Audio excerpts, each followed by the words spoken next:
Part 7, Chapter 4. As the hidden sun continued to rise, the bloody red colour of the atmosphere began to lighten. It was now a musty, dirty yellow, instead of the familiar bright sunshine of Earth, but it was a vast improvement over what had been. The storm had abated somewhat, and the omnipresent dust had begun to settle. For the first time, the 3-foot-weary travellers could see more than a couple of meters ahead. They'd been climbing for some time. The terrain continued hilly, but except for the isolated pillars of basalt, it was still composed of lava flows. There were a few sharp projections, most having been ground down to gentle curves and wrinkles by untold eons of steady wind and driven dust. Kane was in the lead, slightly ahead of Lambert. Any minute now, he expected her to announce they'd regained the signal. He topped a slight rise, glanced ahead, expecting to see more of what they'd encountered thus far. Smooth rock leading upward to another short climb. Instead, his eyes caught something quite different. Different enough to make them go wide behind the dirty transparent face of the helmet. Different enough to make him shout over the pickup, "Jesus Christ!" "What is it? What's the Lambert pulled up alongside him, followed by Dallas. Both were as shocked by the unexpected sight as Kane had been.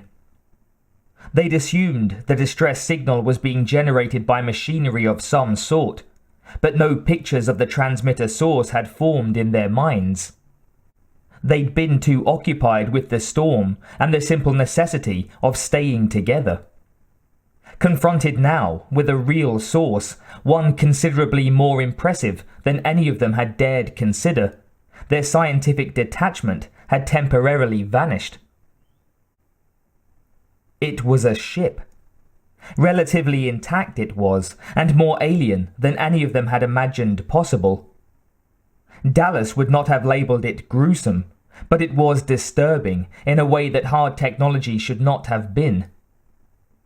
The lines of the massive derelict were clean but unnatural, imbuing the entire design with an unsettling abnormality. It towered above them and the surrounding rocks on which it lay. From what they could see of it, they decided it had landed in the same manner as the Nostromo, belly down. Basically, it was the shape of an enormous metallic U, with the two horns of the U bent slightly inwards towards one another. One arm was slightly shorter than its counterpart and bent in more sharply.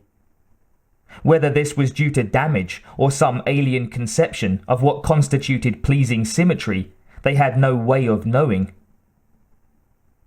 As they climbed closer, they saw that the craft thickened somewhat at the base of the U, with a series of concentric mounds like thick plates rising to a final dome. Dallas formed the opinion that the two horns contained the ship's drive and engineering sections, while the thicker front end held living quarters, possibly cargo space, and the bridge.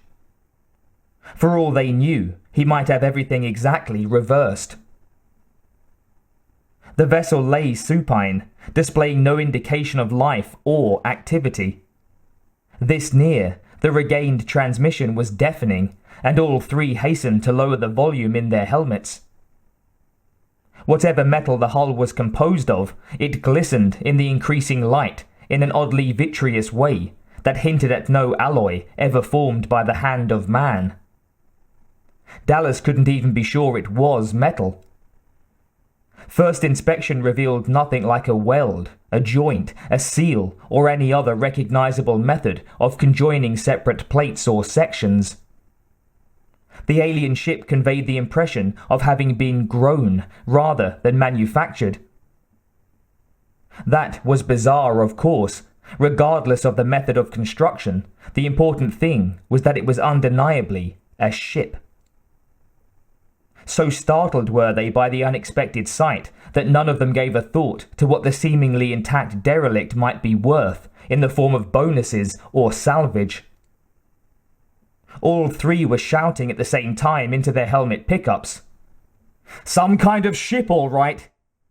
Kane kept repeating inanely, over and over. Lambert studied the lustrous, almost wet shine of the curving sides, the absence of any familiar exterior features, and shook her head in wonder. "Are you positive? Maybe it could be a local structure. It's weird." "Nah."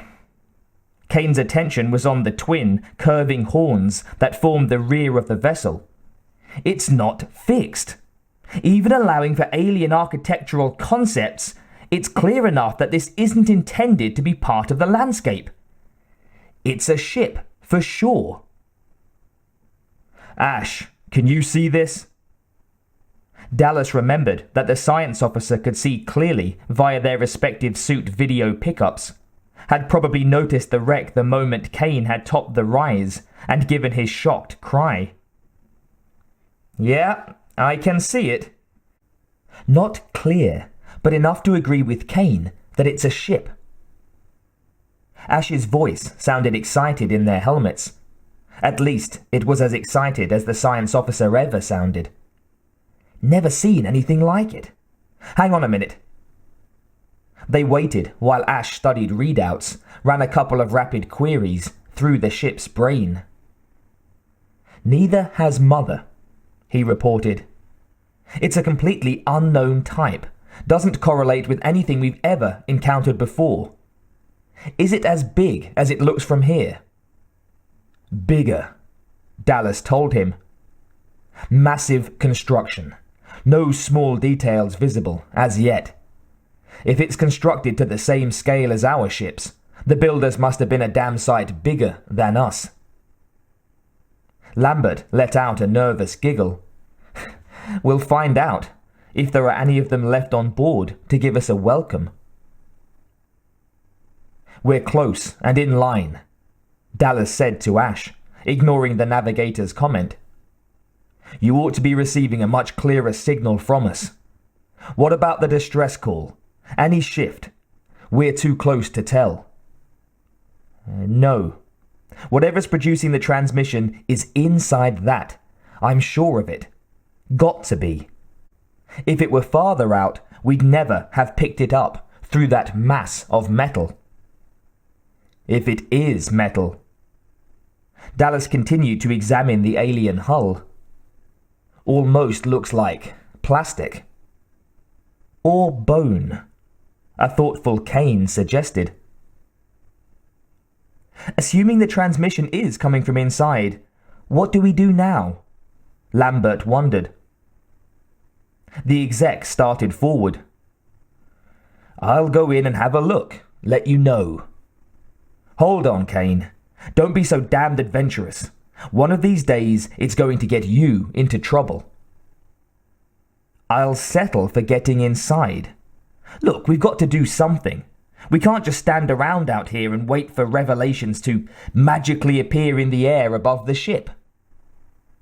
Kane frowned at him. "Are you seriously suggesting we don't go inside?" No. But there's no need to rush it." He addressed the distant science officer. "You still reading us, Ash?" "Weaker now that you're on top of the transmitter," came the reply. "There's some unavoidable interference, but I'm still on you clear." "Okay. I don't see any lights or signs of life. No movement of any kind except this damn dust. Use us for a distance and line fix, and try your sensors. See if you can see or find anything that we can't."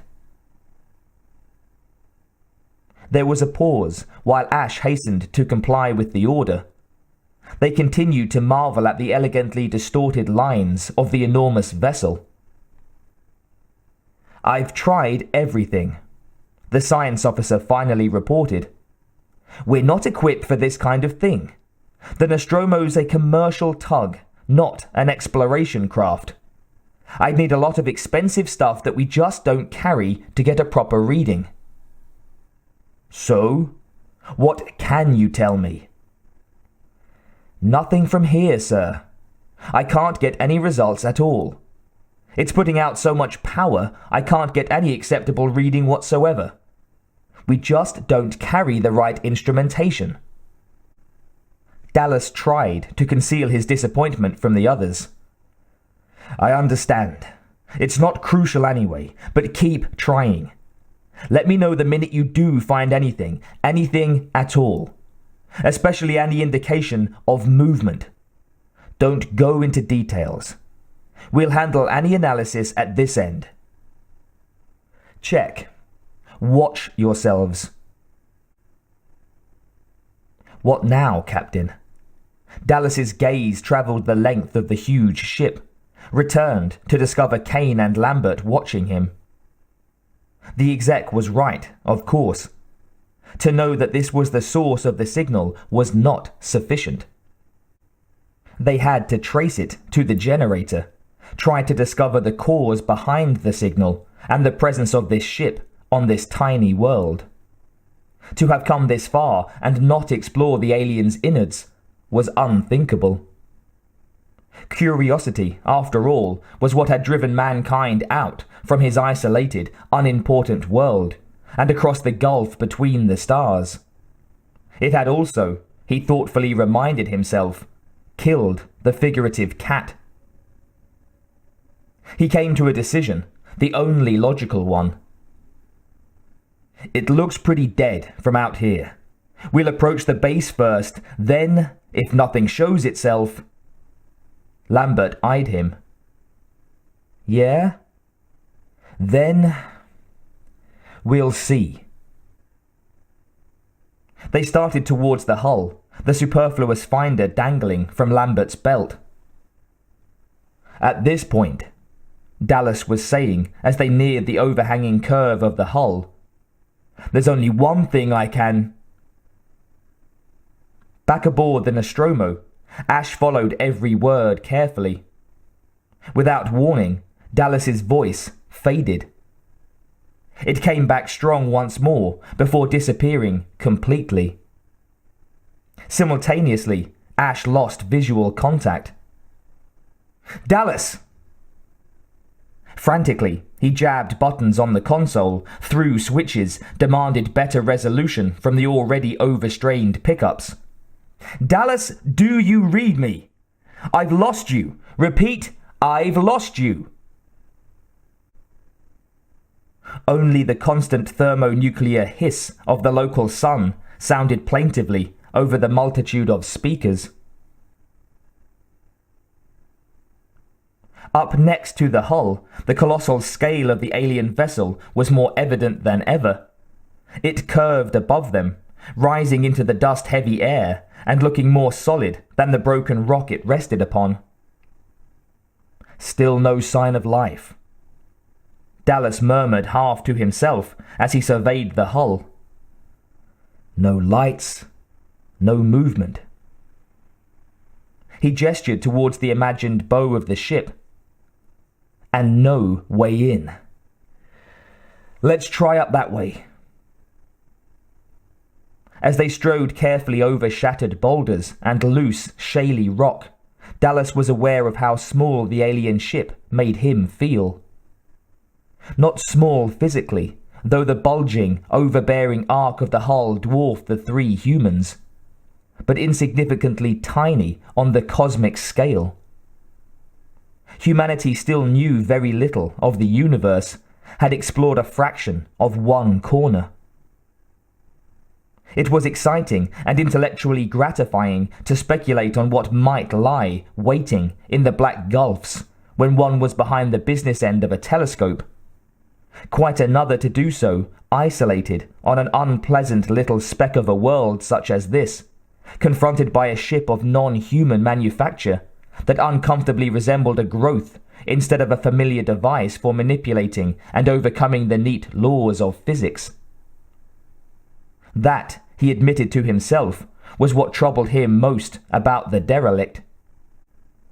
Had it conformed to the familiar in its outlines and composition, then its non-human origin would not have seemed so threatening. He did not put his feelings down to simple xenophobia. Basically, he hadn't expected the alien to be so completely alien. Something's coming up. He saw that Kane was pointing to the hull ahead of them. Time to set aside idle speculation, he told himself firmly, and treat with reality. This odd horn shape was a spacecraft, differing only in superficial ways from the Nostromo. There was nothing malignant about the material it was formed of, or ominous about its design. One was the result of a different technology, the latter possibly of aesthetic ideals as much as anything else.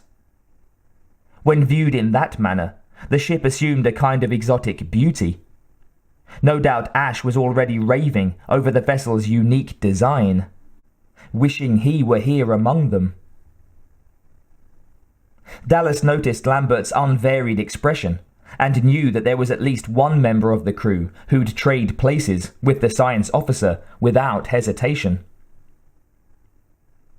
Kane had indicated a trio of dark blotches on the hull's flank. As they climbed nearer and slightly higher in the rocks, the blotches turned into oval openings, showed depth in addition to height and width. They finally found themselves standing just below the 3 pockmarks in the metal, or plastic, or what, hull. Narrower, still darker secondary gaps showed behind the exterior ovals. Wind whipped dust and pumice in and out of the openings, a sign that the gaps had remained open for some time. Looks like an entrance, Kane surmised, hands on hips, as he studied the gaps. Maybe somebody else's idea of an airlock. You see the inner hatch openings behind these? If they're locks, why 3 of them so close to each other? Lambert regarded the openings with suspicion. And why are they all standing open? Maybe the builders like to do things in 3s. Kane shrugged. If we can find one, I'll let you ask him. Funny boy. She didn't smile. I'll buy that, but what about leaving all 3 open? We don't know that they're open. Dallas found himself fascinated by the smooth-lipped ovals, so different from the Nostromo's bulky, squarish lock entrances. These appeared moulded into the fabric of the hull, instead of having been attached later in construction with awkward welds and seals. As to why they might be open, if they indeed are, Dallas continued, maybe the crew wanted to get out in a hurry. Why would they need 3 open locks to do that? Dallas snapped at her, irritated. How the hell am I supposed to know? He added immediately after, sorry, that was uncalled for. No, it wasn't. This time she did grin, slightly. It was a dumb question. Time we got ourselves some answers. Keeping his eyes on the ground and watching for loose rock, he started up the slight incline leading towards the openings. We've waited long enough. Let's move inside, if we can. Might be someone's idea of a lock. Kane studied the interior of the opening that they were now entering. Not mine. Dallas was already inside. Surface is firm. Secondary door or hatch or whatever. It was open also. A pause then. There's a big chamber back here. What about light? Lambert fingered her own light bar, slung at her waist, opposite her pistol. Seems to be enough for now. Save power until we need it. Come on in.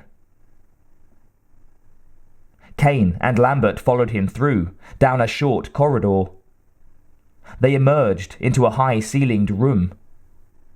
If there were controls, gauges, or any kind of instrumentation in this section of the ship, they were concealed behind grey walls. Looking remarkably like the inside of a human rib cage, rounded metal ribbings braced floor, roof, and walls. Ghost light from outside danced on dust particles suspended in the nearly motionless air of the eerie chamber. Dallas eyed his executive officer. "What do you think?" "I dunno. Cargo chamber, maybe. Or part of a complicated lock system. Yeah, there it is. We just passed through a double door, and this here is the real lock." "Mighty big for just an airlock." Lambert's voice sounded subdued in their helmets. "Just guessing. If the inhabitants of this ship were to its scale what we are to the Nostromo, they'd likely need a lock this size. But I admit the cargo hold idea makes sense. Might even explain the need for the 3 entryways." He turned, saw Dallas leaning over a black hole in the floor. "Hey, watch it, Dallas. No telling what might be down there, or how deep it goes." "The ship is standing open to the outside, and nothing's taken notice of our entry. I don't think there's anything alive in here." Dallas unclipped his light bar, flipped it on, and directed the brilliant beam downward. "See anything?" Lambert asked. "Yeah," Kane smirked. "Like a rabbit with a watch." He sounded almost hopeful. "Can't see a damn thing." Dallas moved the light slowly from one side to the other. It was a narrow beam, but powerful. It would show anything lying a modest distance below them. "What is it?" Lambert had walked over to stand alongside him, kept a careful distance from the abyss. "Another cargo chamber?" "No way of telling from here. It just goes down. Smooth walls as far as my light will reach. No indication of handholds, an elevator, ladder, or any other means of descent.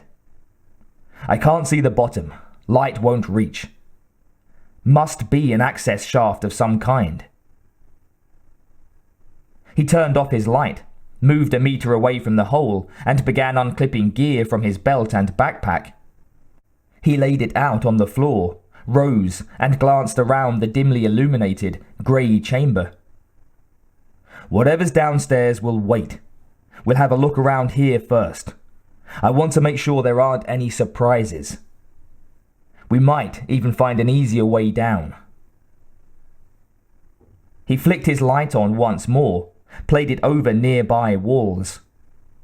Despite their resemblance to a whale's insides, they remained gratifyingly motionless. "Spread out, but not too far. Under no circumstances walk out of unlighted view of one another. This shouldn't take more than a couple of minutes."